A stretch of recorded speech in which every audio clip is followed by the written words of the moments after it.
Hi, you've accepted the Clear Vision 2020 challenge that will help you make more money, supercharge yourself and your team, and have your most profitable year in 2020.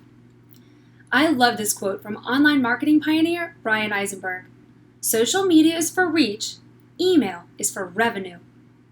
Which one of these marketing strategies have you put your focus on over the past few years? I'm guessing I know which one. We've all figured out by now that social media is so labor intensive. Don't get me wrong. To be part of today's business landscape, over 50 million small businesses have a Facebook page. But having a page alone isn't the answer. You still need to be actively posting and monitoring your page for comments. For some businesses, that can be a part-time job. Trust me, I've been the social media manager for my clients before, and it takes a lot of time, attention, and basically being tethered to your phone. No one except for Zuck could have predicted that having a Facebook business page is a must-do. In fact, most consumers expect it now. HubSpot reported that 95% of millennials, 87% of Gen Xers, and 70% of people aged 45 to 60 practically expect it. And I guess most importantly, your Facebook fans and followers aren't necessarily your customers. You know, the people who have actually given you money and done business with you. The problem is, I've watched businesses put aside a really sound and valuable marketing strategy in favor of spending time and resources on creating and publishing content to their Facebook and other social media channels. And that's a shame because when done properly, email is an extremely powerful and profitable strategy. But that's the hitch.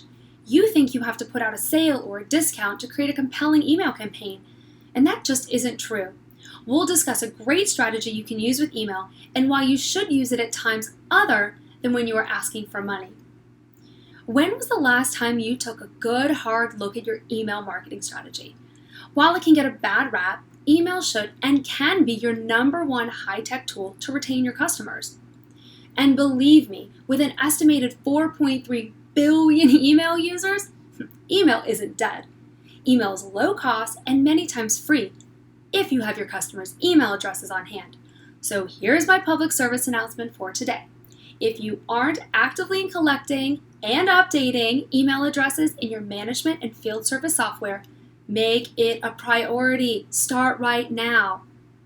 Before we talk about the simple email strategy that your business should have in place, let's briefly talk about what email as a medium isn't and what it is. Email isn't where you want to be sporadic or inconsistent. Email is a way to connect, engage, and build trust with your customer base. Remember, any relationship needs to be maintained. You don't need to send weekly emails, but yearly ones will most likely get overlooked. Email isn't where you want to be the hero and only talk about solutions that you provide.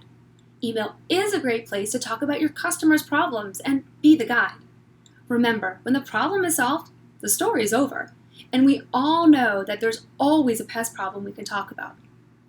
So that you can connect with your customers at times other than when you are asking for money, email is a safe place that people have come to expect communications from companies that they have done business with.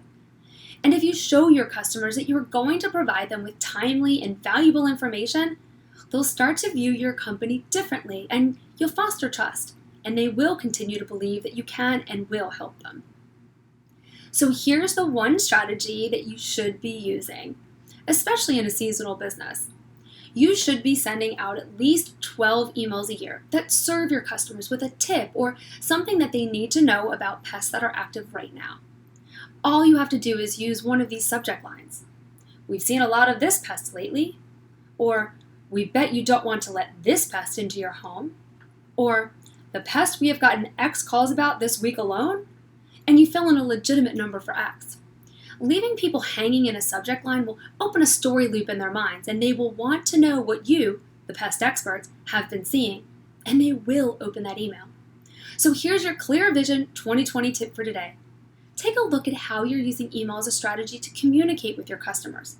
Are you being their guide by educating them on the problems that they care about solving? The problems that are the Death Star in their lives? When you use email as a powerful and cost-effective tool that it is, you will find that you will continue to maintain your established relationships and have to spend fewer dollars on advertising to new customers.